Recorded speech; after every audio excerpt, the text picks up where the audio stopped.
Hi everyone, my name is Madeline Raglin and I will be presenting over autism spectrum disorder. Let's go ahead and move into chapter 1.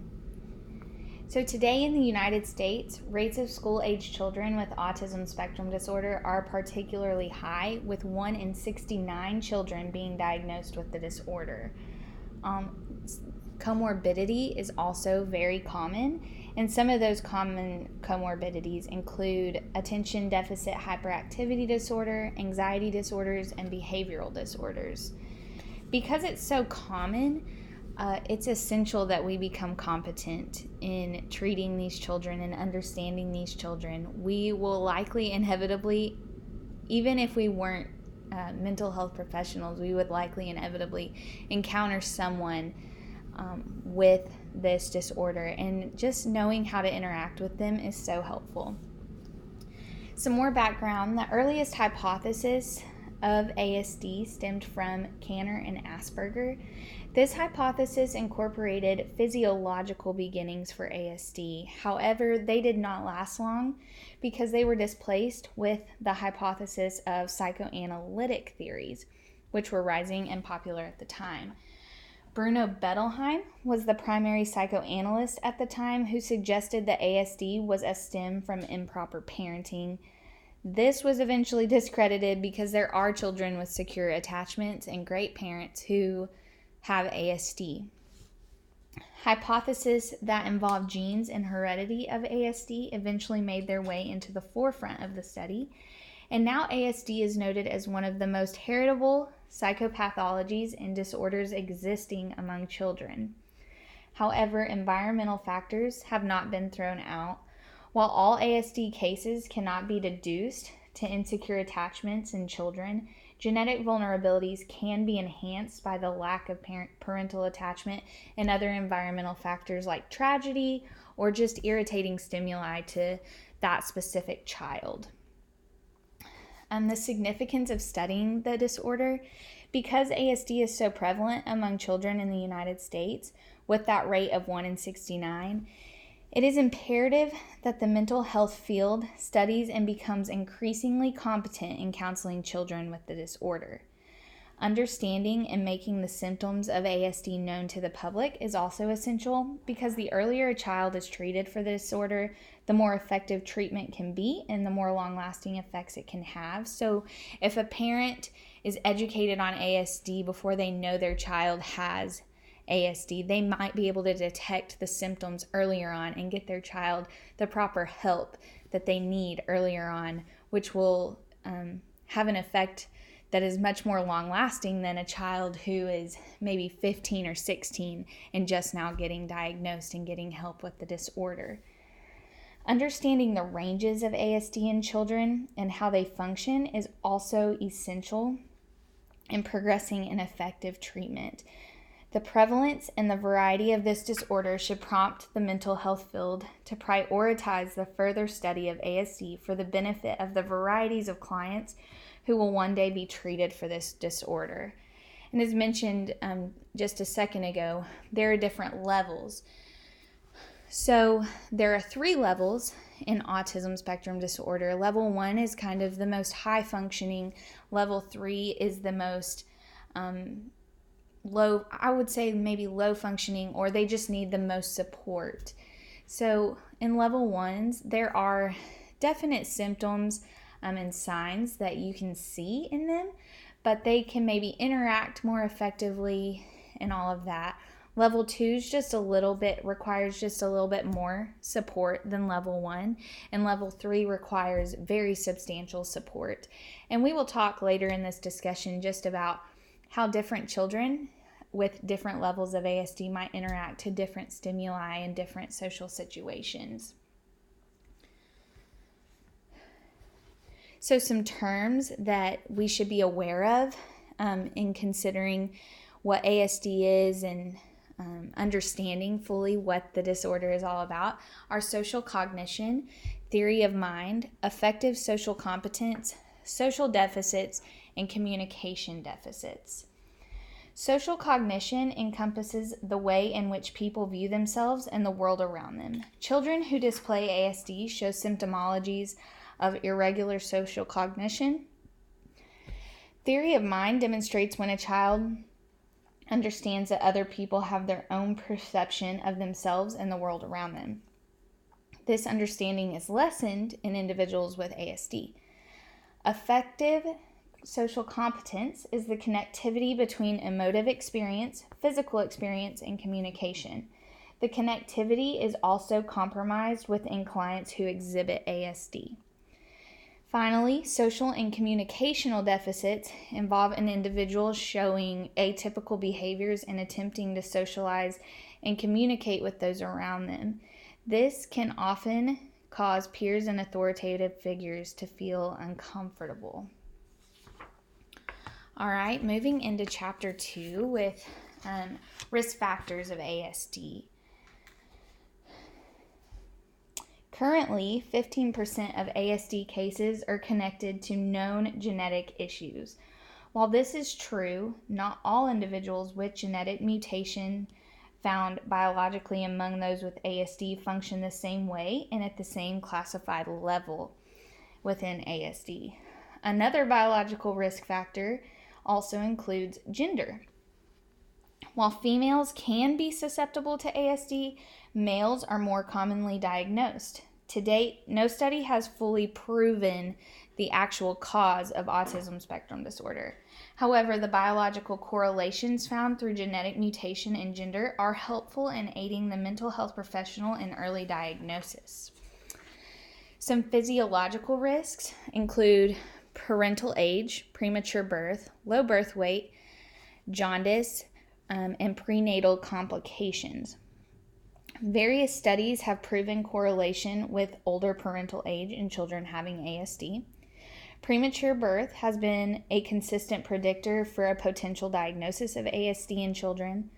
While not all premature children have ASD, it could be argued that they are more susceptible to the exhibition of the disorder.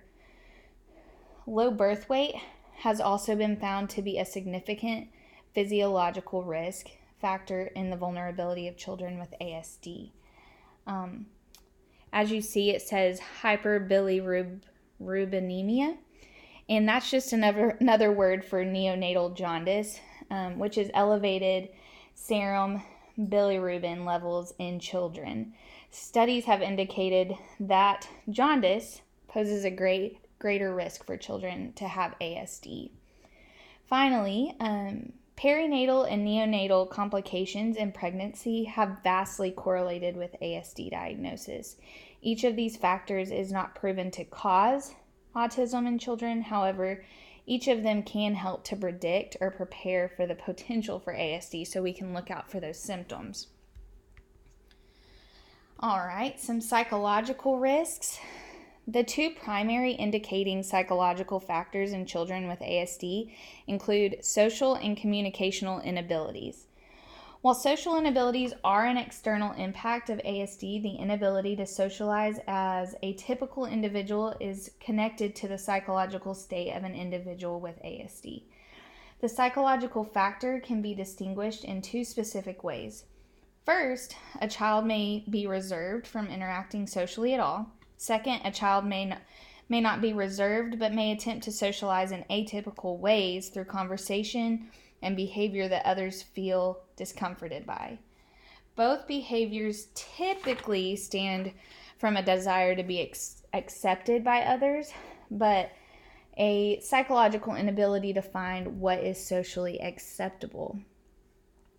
The inability to communicate fully and effectively also indicates ASD. Many children with this disorder struggle to express their needs fully and are eventually led to frustration and behavioral outbursts due to the inability to correlate what they need or want to verbal communication with those around them. Parents and caretakers are often able to learn the child's needs and wants, and they can kind of communicate as advocates with people before the interaction is made. So parents can kind of advocate in school systems and stuff like that for people to be educated and interact with their child the most effectively. All right, some social risks.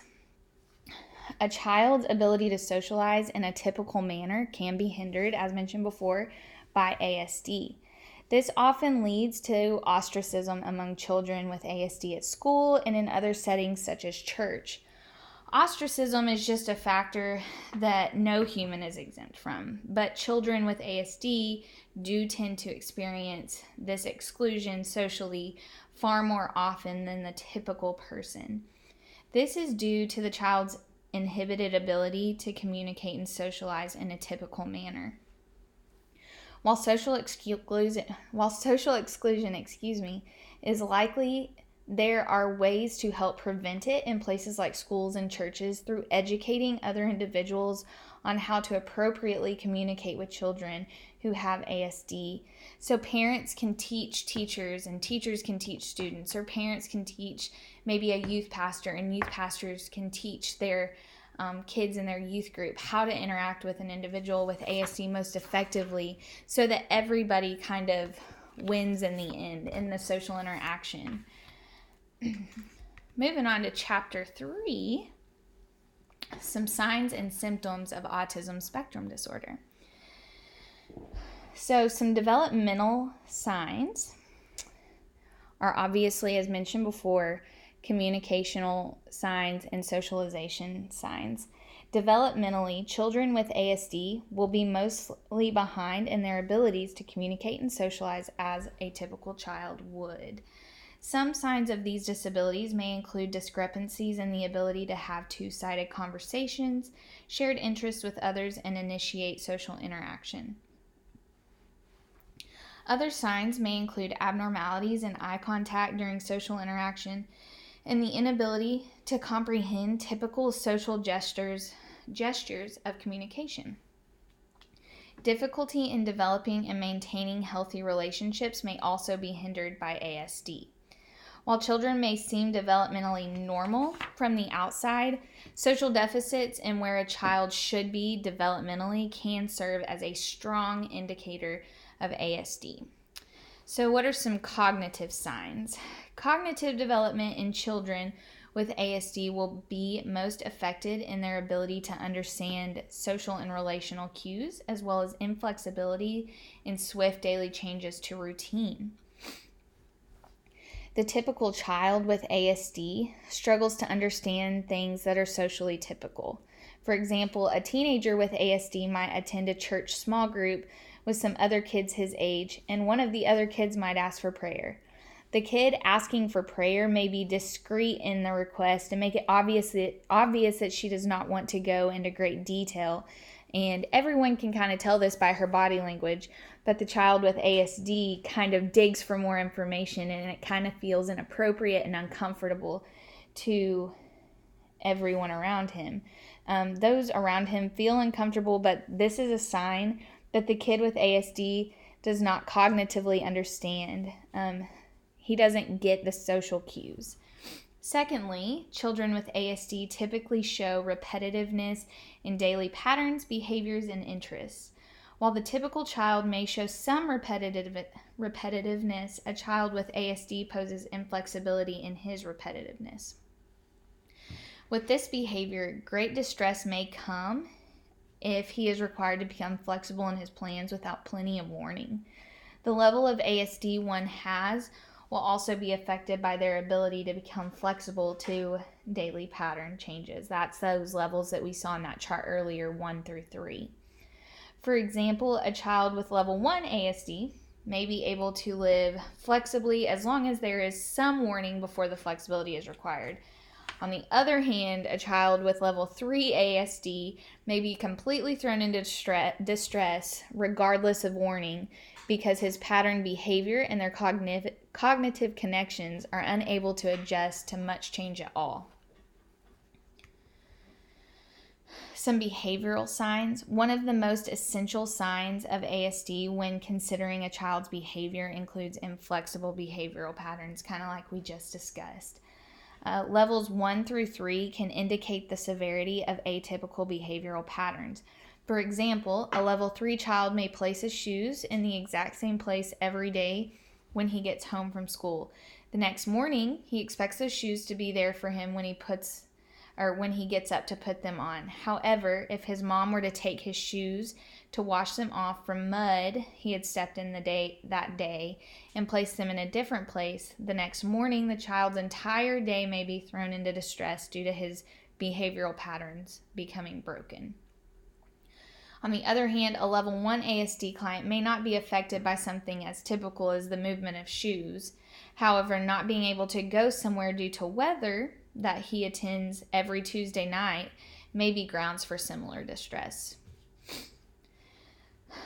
Moving on to emotional signs and symptoms, the inability to empathize fully and significantly atypical reaction to emotional distress are two primary indicators of ASD in children when considering emotional symptoms. Deficits in the ability to empathize and relate to others often cause children with ASD to struggle in maintaining meaningful relationships and attachments. For example, a middle school child with ASD is in a class with another child whose mom just passed away.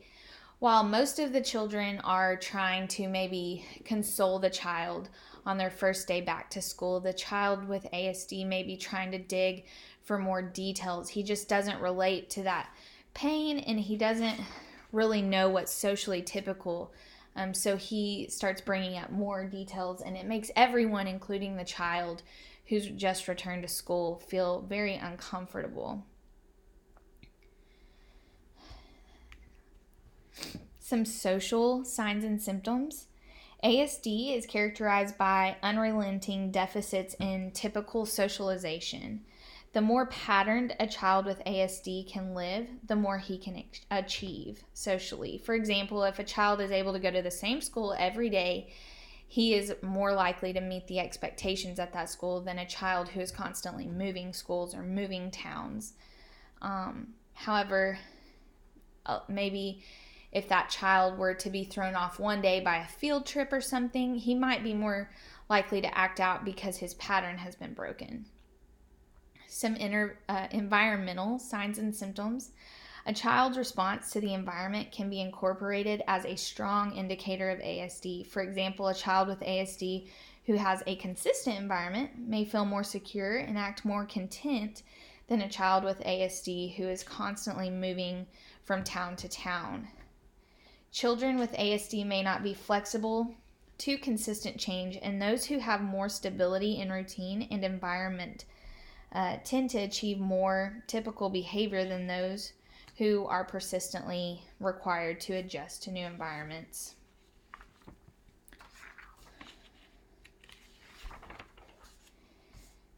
ASD is not necessarily foundationally noticed through educational learning difficulties.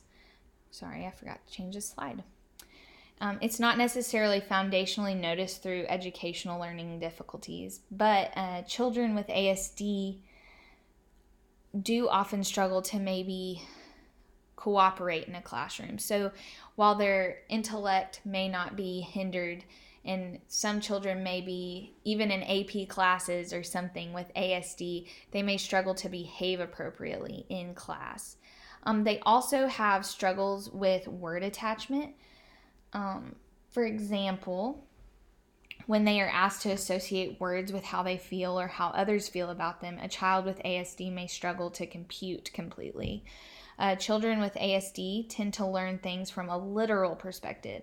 Therefore, they often exude intellectual intelligence with deficits in emotional and social intelligence. Moving on to Chapter 4, Making the Diagnosis for Autism Spectrum Disorder. Testing a client for ASD involves much observation and may require reports from individuals who the client persistently interacts with, such as teachers and parents. Some criteria that should consistently be met by the child in all contexts include discrepancies in social communication as well as social interaction. This means that the child should be noted to socialize atypically among various social contexts. Second, the child should have repetitive patterns and factors such as behaviors and interests. These symptoms should be shown early in development. However, they may not fully manifest until stimuli become too much for the child to handle.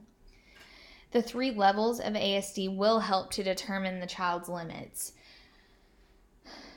The child's symptoms must also demonstrate clinical impairment and affect the child's ability to succeed in daily functions.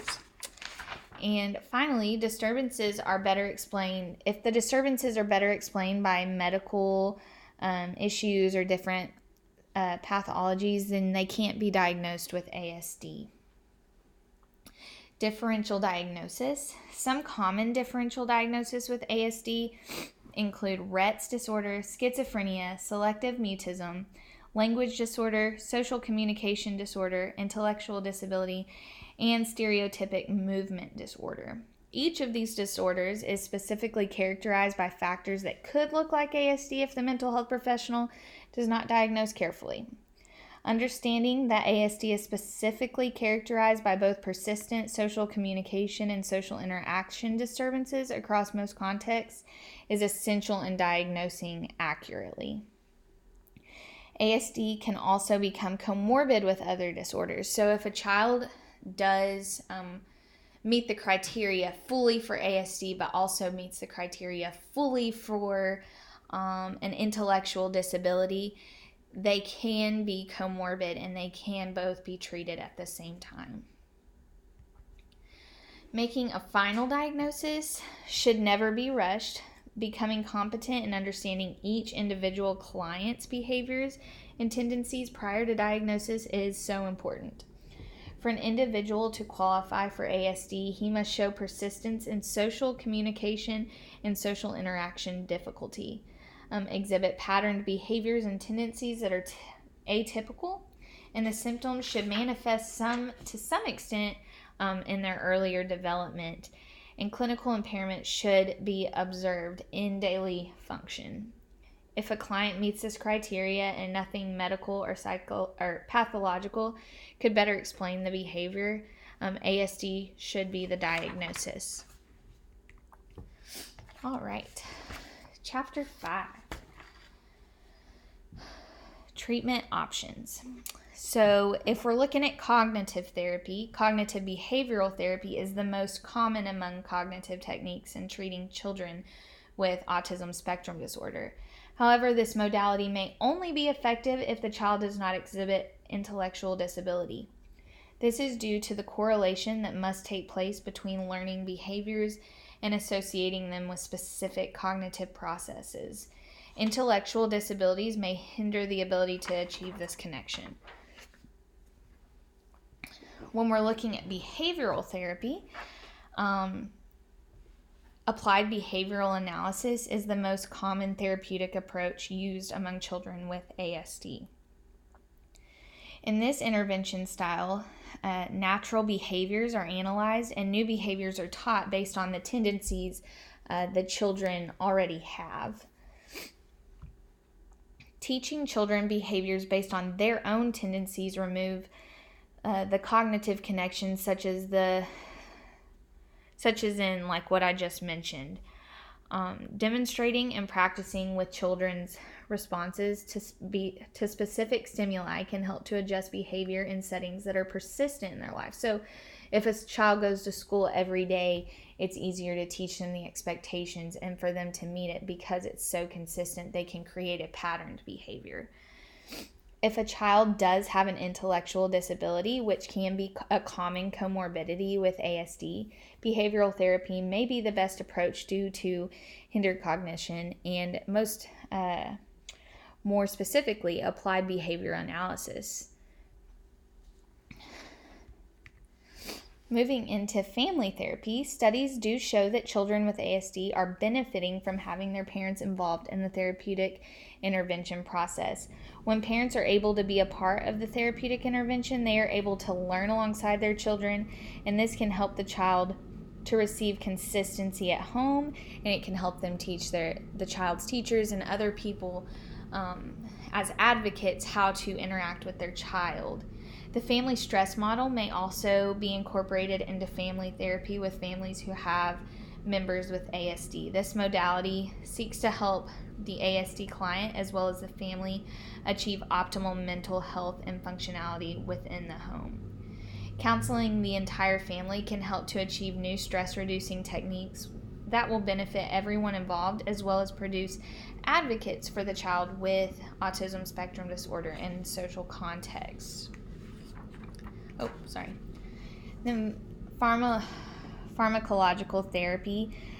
Some studies have shown that low doses of fluoxetine in children with ASD can aid them, but I don't believe medication should be the first turn to. It can be beneficial, but we should try to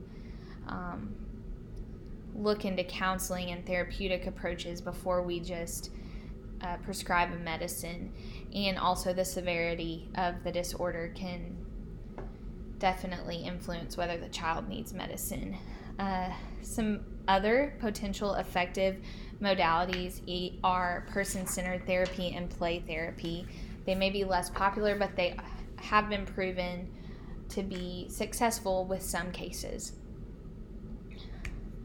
Moving into the case study. So here we have Jace, who is a 13-year-old white male. He definitely shows some social and communicational deficits, and he is living in a military household. He behaves well when he's with his parents, but he tends to act out more when his parents are not around to kind of reinforce for him. So those are the main points of the case study, and if we need to go back into it, we can kind of recap that some more. So with Jace, the presenting problem is that he tends to act out when his parents are not around.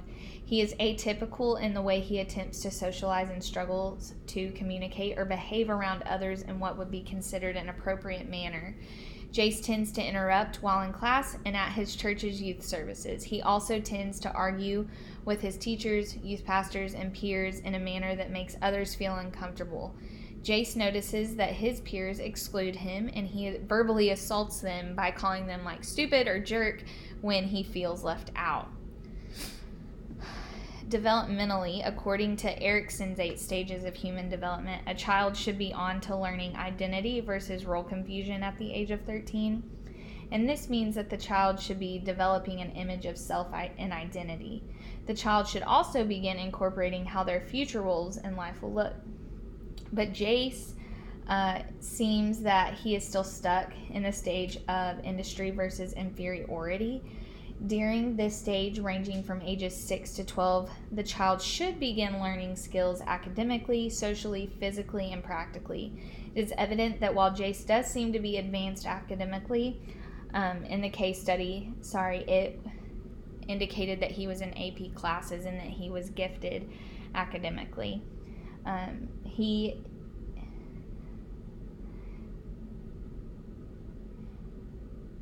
Jace does seem to be advanced academically, but he lacks in social and practical development. This is exhibited in the way he acts with when his parents are not around.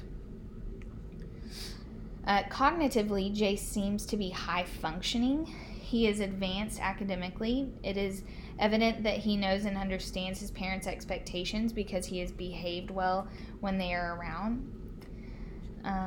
However, it seems like something shifts when he is given freedom away from his parents. Therapy may be needed to show Jace that society also has expectations that he is capable of meeting. Family-wise, Jace is from a military family, and the case study indicated that they are strict, and his dad demands respect, and he is able to give it to him and meet those requirements.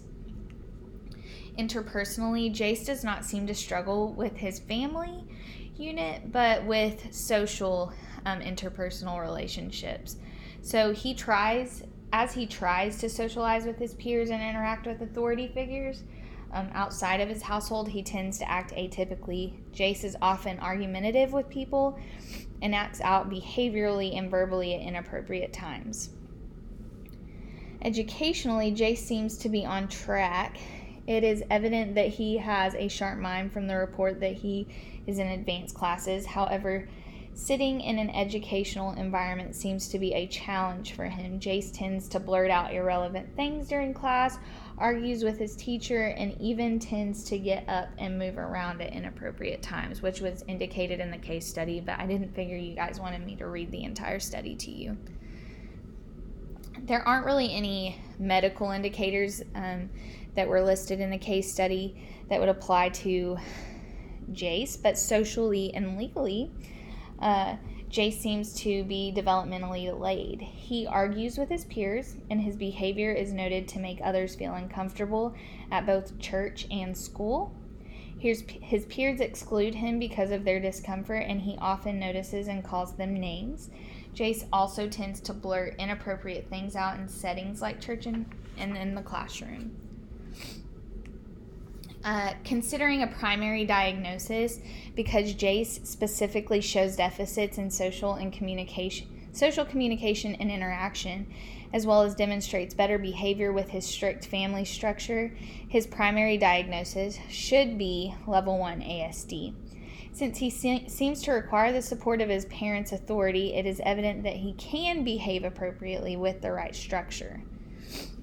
A secondary diagnosis to consider might be attention deficit hyperactivity disorder.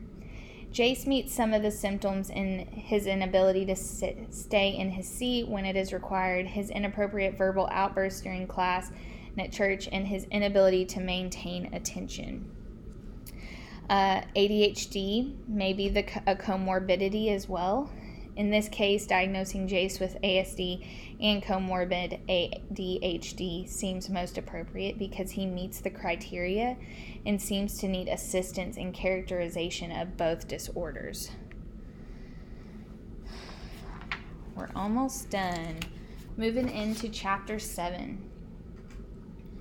So the first problem is that Jace tends to act and speak out at inappropriate times when he is without his parents in settings like church and school.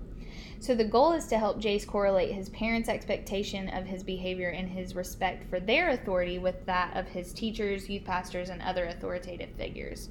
Objective 1, Jace needs to acquire the ability to behave appropriately without the reinforcement of his parents. Theory, cognitive behavioral therapy would be the best approach to helping Jace adjust his behavior to reach the goal of therapy. Intervention, the therapist's role is to help Jace move out of the dysfunctional way of thinking that he only has to behave when his parents are around. To achieve this, a therapist may ask him questions first, like, what are you thinking when you behave in a blank manner?